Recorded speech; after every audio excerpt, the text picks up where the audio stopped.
Um, First of all, are there questions? Apparently the microphone failed about halfway into the lecture last time, so if you're listening to my recordings, you will be missing the second half. But we've learned how to make sure the batteries are strong. Now, we're running a little bit behind the syllabus. We had the unfortunate, well, somewhat unfortunate holiday, which took a class away, so we're running a little bit behind. Sorry about that. But we're going to try to speed up a little bit and move along. So some of this will be review, but it's not bad to review. And this is kind of pertinent, actually. The idea of how we represent this electric field idea. The electric field, by the way, to review, is sort of our representation of what sources produce around them such that when things like themselves get into that environment, they feel each other even at a distance, right? So we've had the idea of the gravitational field, which is all around us, and the way we describe the experience of an object, that when we let it go, it starts to accelerate. So that means there must be a force on it. So we represent that by saying that if this is the Earth, out in here, there's a field produced by the Earth, which we could call the G field, which is right here around us. It's invisible. It's a way of thinking about our experience. It's a very fruitful way of thinking about our experience. The G field is here, such that if I place a mass, which could be this piece of chalk, in the G field, the chalk will feel a certain force equal to m times g, which we call the weight. Okay, so that's the force of weight. Or it could be me standing on a scale. I stand on a scale, and the force of my weight pushes down on the scale. The Earth pushes down the scale, and we squeeze the scale, and it registers my weight. So that's what happens. Now, so the things that's happening here is that the mass of the Earth and the mass of this chalk are interacting with each other through the gravitational field. Similarly, we could have a charge, Q, and it creates around it an electric field. If it's a positive charge, we represent it with an arrow pointing away from the charge, and we say that there is an E field here, comparable to this G field. And then if I put another charge in here, I get a force on that charge equal to Q times E. And that charge will accelerate under the action of that force. So that's just a way of expressing our experience. It shouldn't be too weird. Now, the point is that how do we represent this? Well, we can represent it by, as is shown in the picture, lines flowing out of the sources. Or now the intensity of the electric field in the diagram on the left would be sort of the density of lines. In other words, we would say if you have a charge Q, and you see the lines are going out in this radial direction, you see the line, they spread out such that in this region here, the lines are sort of closer together, and in this region here, the lines having radiated out, they keep their strength, but they're further apart, so we say the field is weaker here than it is here. So that's one way of representing the electric field. And the other way is shown here.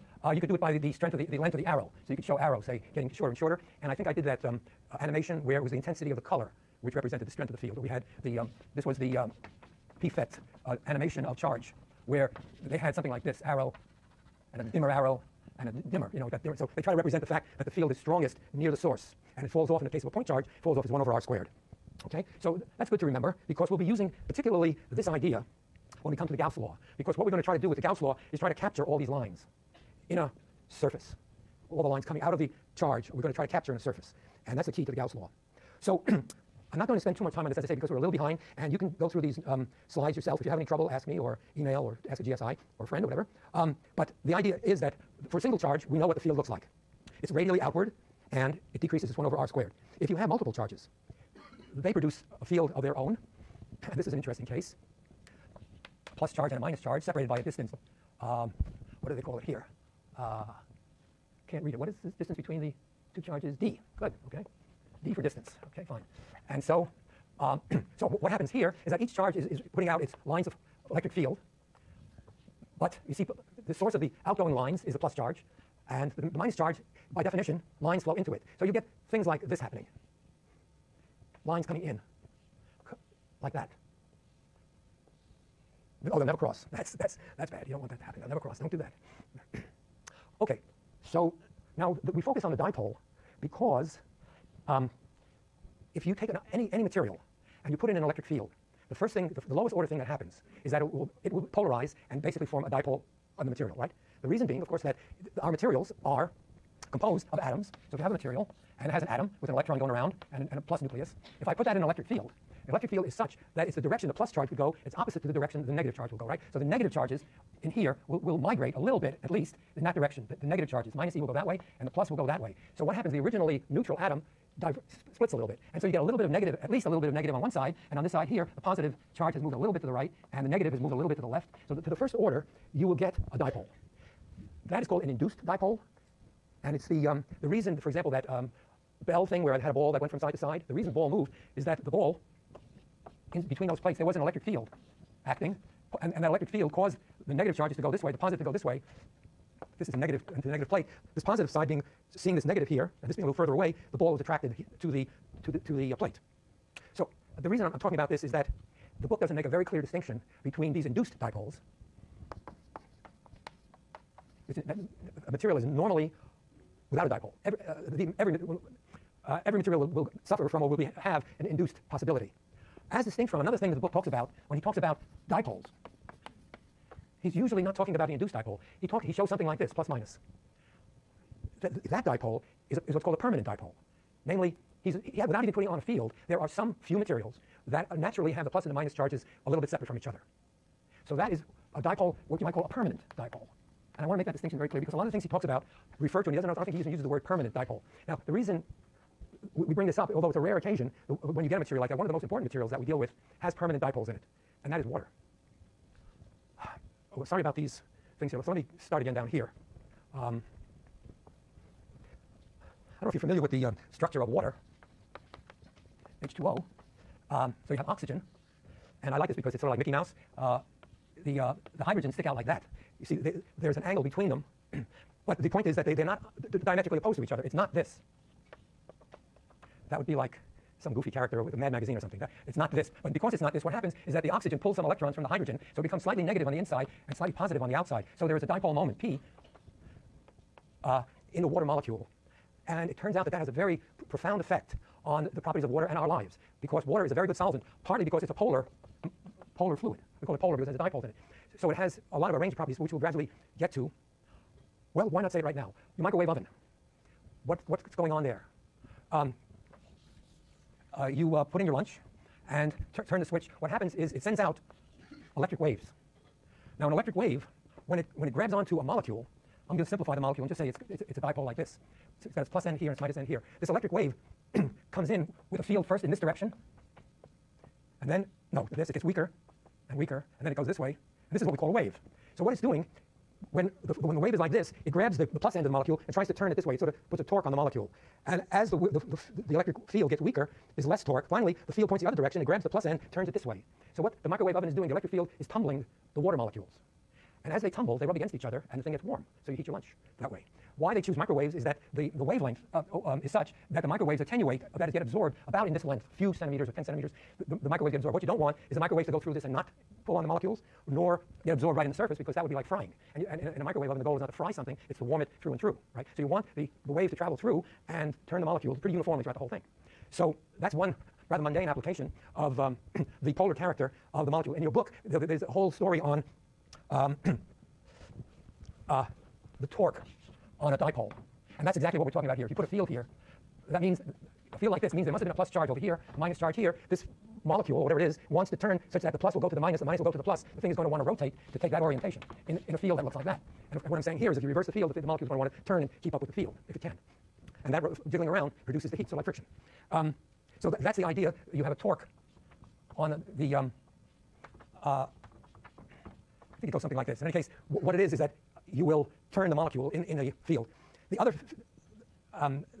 so that's that. But the other thing that happens is that you can get a permanent dipole to move, but if you want it to actually translate rather than just rotate, then clearly it's not good enough to put the same force here as here, because if the two forces are equal, there's no reason for it to move in one direction or the other. So the only way to do that is to make the field not the same at both ends. So that means that to make translation, that is, to make a whole molecule move, you have to have a non-uniform field. I hope that makes sense to you. See, if the field is uniform, exactly the same at this end as this end, there's no reason for it to move in one direction or the other. There's as much plus charge here as minus charge here. The tendency to go up is the same as the tendency to go down. So the thing won't translate. It'll rotate, but it won't translate. So here you get rotation in any field, actually. But if it's uniform field, you get no translation. Okay? Now, I was making the distinction between the kinds of dipoles that you have. So every material will do this, because every material is made of atoms. And every atom has a negative part and a positive part. You put in an electric field, the negatives will go one way, the positive will go the other. You stretch the molecule, you create this separation. So you induce a dipole, even if there were none to begin with. That's everything. We call, including metals, everything does that. Then you have the case of some, as I say, rare materials, where they have permanent dipoles. As I say, the prime example is water. Now I want to introduce one other idea, which I wish I'd put the column on the other side. So if you have room on the other side of that, put in the column where you have permanently aligned dipoles. In other words, what you could have is a material that has dipoles in it, permanent dipoles, and moreover, they can line up with respect to each other in a rigid fashion, such that, like this, schematically, so that there is built-in polarization of the material. Now, these materials, because there's a built-in permanent polarization, we use the word ferroelectric for this. Now, I'm rushing through this, but I think it's very important because I want you to have a systematic view of what dipoles are about. This word ferroelectric comes from the analogous thing in magnetism, where we have what's called a ferromagnet. Yes, sir? Yes.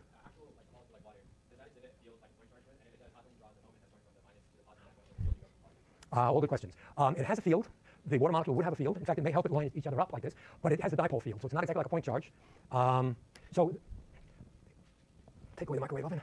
Yeah, take away the thing that isn't. So in a case like this, let's figure it out. We have the rule that electric fields come out of the positive charge and go to the negative charge. So a water molecule by itself creates a field around it, which would act on somebody else, for example. I could put a point charge on it. And what is it? What is it? Is that what I was trying to draw before? Namely, fields coming out of this, comes out of the plus, around back into minus.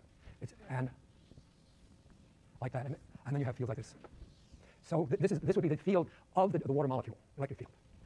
And if this is a field it creates, then you can put somebody over here and he'll feel that field. A charged person would. Well, the rest of your question was a good one. Oh, the dipole moment. Yeah, this is by convention. Is it not shown here? Yeah, it is shown on this part here. It's part B. By convention, we have to give a direction to this dipole.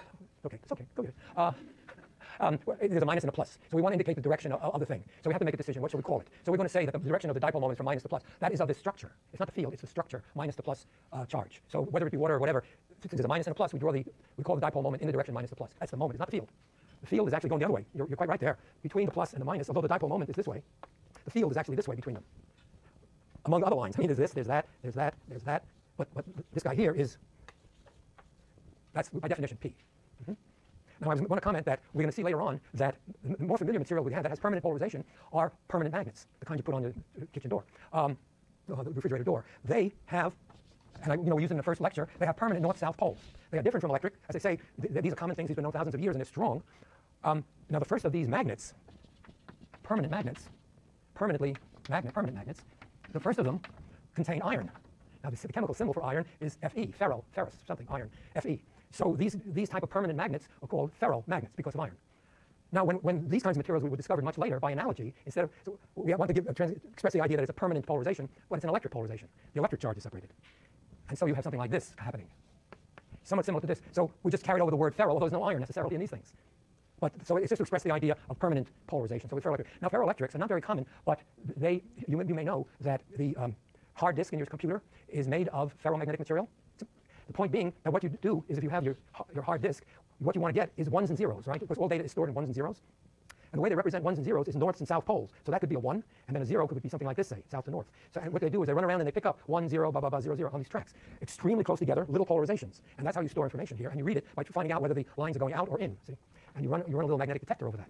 So years ago, people wondered whether you couldn't use ferroelectric materials in a similar sense. You would make a sheet of this material, and if you could adjust the polarization such that it's plus on top, that would be a 1 maybe, and then you make the negative on top, and that would be a 0, and you could electrically read information. In fact, the famous William Shockley, who helped discover the transistor, he pushed this idea at Bell Labs in the 1950s and 60s, and it's being revived actually. They keep trying to make a ferroelectric memory, which would mean electric polarization of materials, and a writable thing where you could write, put the plus on top, and if you rewrite it, you could switch it, and so on like that. So this is a common material. So the point I want to make is that there are, and I think you should be aware, of the 3 classes